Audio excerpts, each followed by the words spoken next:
Hello students, आज मैं आप सभी लोगों को क्रमागत संख्याओं का योग निकालना सिखाऊंगा। ये क्रमागत संख्याएं क्या होती हैं जिनको क्रमवाइज लिखा जाए, जैसे 1 2 3 4 5 6 7 8 ऐसे एक लाइन से अगर जो संख्याएं लिखी जाती हैं उन संख्याओं का योग। अब वो संख्याएं बीच से भी हो सकती हैं, जैसे यहाँ पर 1 से लिखा गया है, यही हम आगे अगर 21 22 23 24 ऐसे भी करके डाट डाट कुछ करते हैं 60 तक का, तो उसको भी ऐसे ही निकाला जाता है। ठीक है, तो देखते हैं यहाँ पर सबसे पहले ये जो क्रमागत संख्या है इसको हम कैसे हल करेंगे। तो इसके लिए एक बहुत ही साधारण सा सूत्र है। इस सूत्र को जानने के बाद ये सवाल हल करने में ज़्यादा समय नहीं लगेगा, सेकंडों में हल करोगे। तो देखो वो सूत्र क्या है। वो सूत्र है हमारा n ब्रैकेट में n + 1 बटे 2। अब ये n क्या है? n हमारा आखिरी संख्या है। क्या है? n क्या है? आखिरी संख्या, आखिरी या अंतिम संख्या। ठीक, तो यहाँ पर अंतिम संख्या लिख देते हैं।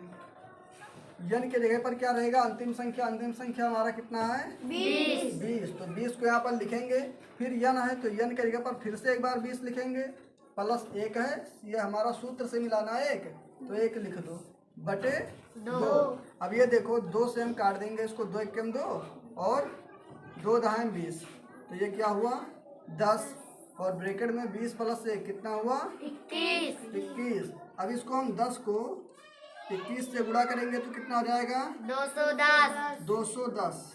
यही हमारा आंसर हुआ। अब इसको हम इतना पूरा अगर लिख करके हल करते तो इतना आसानी से नहीं हल होता। अब हमारा नेक्स्ट क्वेश्चन है 1 2 3 4 और ऐसे यहाँ 50 तक का है। कितना? 50 तक। इन सभी संख्याओं का हमें योग निकालना है, तो क्या करना है? बहुत ही सिंपल है। क्या करना है? इसमें भी यही सूत्र लगाना है कि n ब्रैकेट में n + 1 बटे 2। अब n हमारा क्या है? अंतिम संख्या यानी कि 50, यही तो।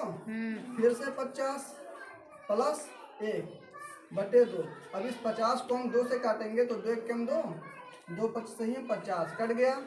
अब ये 25 लिखेंगे, ये 50 + 1 कितना हुआ 51, तो गुणे 51 हो गया। अब 25 को 51 से गुणा करेंगे तो कितना आएगा 1275। तो यहाँ पर 1275 लिख देते हैं, यही हो गया हमारा आंसर।